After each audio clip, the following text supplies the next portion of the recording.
everyone. Welcome to ASCENIOR Fireside Chats produced by ASCENIOR Research Training and Consulting. This is our first episode, and our topic is how do we help our older adult family members cope during uncertain times? My name is Lev, and joining me off air is my co founder and one of ASCENIOR's consultants, Yllen Agpasa. We also have our episode guest for today, Jazz Monteros of Calle, New Manila. Hi, Jazz. Hi everyone. Thank you for having me at the lab. Thank you also for joining us today. By the way, to our listeners, ASCENIOR Research Training and Consulting has a Facebook page. And last week we posted there our episode topic for today. And we got some inquiries and questions from our followers about our topic, how to help our older adult family members cope during this time of pandemic. And one of those who sent in their inquiries is Jess. That's why she's here. We invited you to join us live on air. So actually, I sent some questions Mhm. to a senior last week, and one of them is that I'm currently living with my parents in the province. It's been a year that I've been with them since the pandemic, and I noticed that they're easily irritable. So, if so, are all seniors like that, and how would you deal with them? Yes, I think a lot of a lot of our listeners out there can relate to that kind of situation, Jazz. We actually off air, we discussed about this with Yllen, and she has this to say about communicating with our older adult family members, or like being supportive to them as they go through changes in their lives, physically, emotionally, and also the cognitive aspect. Okay, so let's listen to what Yllen has to say. Yeah, well, the irritability is just one.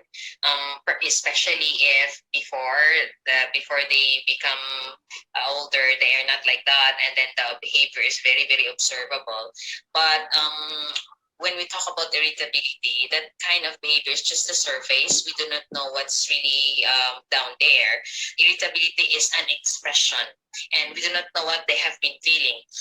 Talking about older people, they have a lot of changes that happens, not just in the body, the physical changes like some form of impairment, difficulty walking, difficulty lifting heavy objects like that, but it's also emotionally, like the thinking that they are no longer that active compared before, and their children are growing up, their children, the loss of connection with children, so that's the emotional part, emotional thing, and also cognition.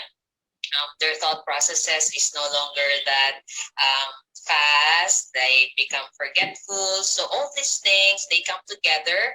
Perhaps this can brought about some form of impatience in them, and then that they would become irritable.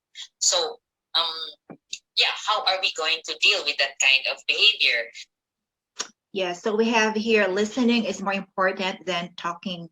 So I guess, Jess, it's about, being attuned to the changing needs of our older adult family members. Because again, with aging comes, like different changes in our, physical needs, emotional needs, as well as, again, we mentioned this earlier, the cognitive aspect. Uh, I guess, like I would say we just need to be very empathetic towards their changing needs, for us to be able to like be more supportive, to what they actually need. Be And sensitive. yes, and it's kind of like being able to hear the things that they're actually not saying, diba? So looking at it that way, The non-verbal cues. ang lalim nun, right? But yes, yes, yeah. um Communication, so again, Yllen mentioned about saying what you mean and meaning what you say. Okay, so let's hear more about this. Communication is also very very important. Okay. When I say communication, one tip here is you have to say what you mean and mean what you say. Like say for example, if you were hurt, just mention the behavior. I was hurt because you shouted at me. like that. No other additional thing, like say for example, because some additional descriptions that might be brought about by our anger can exacerbate the misunderstanding. Like if you say I was hurt because you shouted at me, that's it. No other things. Like some people would say I was based on their anger inside, they would say I was hurt because you shouted at me. You are always like that since I was young. Yeah, well, like you're very useless, like that. So those kinds of things, you avoid that. Okay, it can cause more problems. So just mention the behavior and the reason why you are hurt. That's one good way of communicating with them.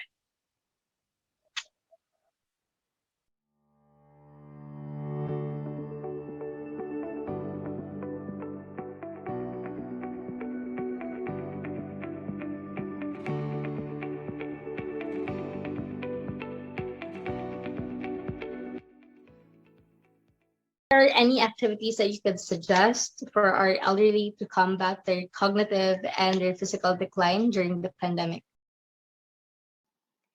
There are several activities that our older adult family members can do at home to keep them active and engaged.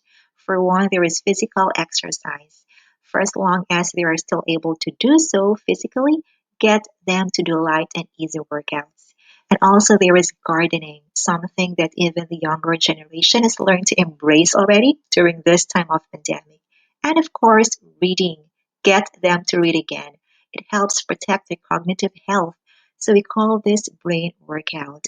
Reading helps improve or sharpen their memory, and also it can be a way to reduce stress. So all these health benefits coupled with lifelong learning. And speaking of lifelong learning, get them to learn new technology. Teach them how to use the computer, teach them how to use the smartphone, and teach them how to open their own Facebook account, create their own social media account, because why not?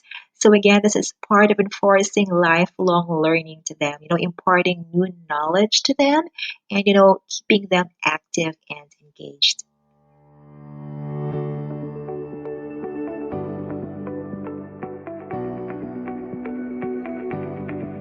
Thank you, Jess, for today. Nasagot ba namin lahat ng questions mo?